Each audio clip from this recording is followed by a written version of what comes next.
অনেক সময় দীর্ঘমেয়াদে ব্যথার ওষুধ খেলেও রক্ত কমে যায় বা গ্যাস্ট্রিক ওষুধ খেলেও রক্ত কমে যেতে পারে।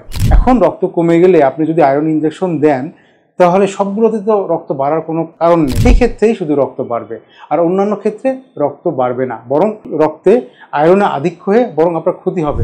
আয়রন ইনজেকশন সত্যি কি রক্ত বাড়ায়? রক্ত শূন্যতা হলেই কি শুধু আয়রন ইনজেকশন দিব? আমি ডাক্তার মোহাম্মদ শাফিউল আজম, আজ কথা বলবো আয়রন ইনজেকশন নিয়ে। আমাদের কাছে অনেক রোগী আসেন, বিশেষ করে গ্রাম অঞ্চল থেকে, যে রক্ত শূন্যতা তো হয়েছিল, 2-3টা আয়রন ইনজেকশন দিয়ে এসেছেন, অথবা শরীর দুর্বল লাগছে, উনি আয়রন ইনজেকশন দিয়ে আসছেন। আয়রন ইনজেকশন দেখতে অনেকটা লাল কালার, রক্তের কালারের মতো, এবং এই জন্য তাদের মধ্যে একটা ভ্রান্ত ধারণা আছে যে রক্ত কমে গেলে এই ইনজেকশনটা দিলেই বুঝি রক্ত বেড়ে যাবে। আসলে রক্ত তো কমে যায় অনেকগুলো কারণে, যেমন খাবারের স্বল্পতা, খাবারে যদি আয়রন কম থাকে বা ভিটামিন B12 কম থাকে তাহলে রক্ত কমে যাবে, আপনার গর্ভকালীন সময় রক্ত কমে যাবে, আপনার থ্যালাসেমিয়ার কারণে রক্ত কমে যাবে, তারপর হতে পারে বড় বড় ধরনের অসুখ যেমন ব্লাড ক্যান্সার বা অন্য কোনো ধরনের ক্যান্সার বা দীর্ঘমেয়াদী বাত বা কিডনির অসুখ।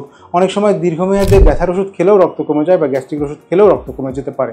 আমরা জানলাম যে রক্ত কমে যাওয়ার কিন্তু অনেকগুলো কারণ আছে। এখন রক্ত কমে গেলে আপনি যদি আয়রন ইনজেকশন দেন তাহলে সবগুলোতে তো রক্ত বাড়ার কোনো কারণ নেই, সবগুলোতে রক্ত বাড়বে না।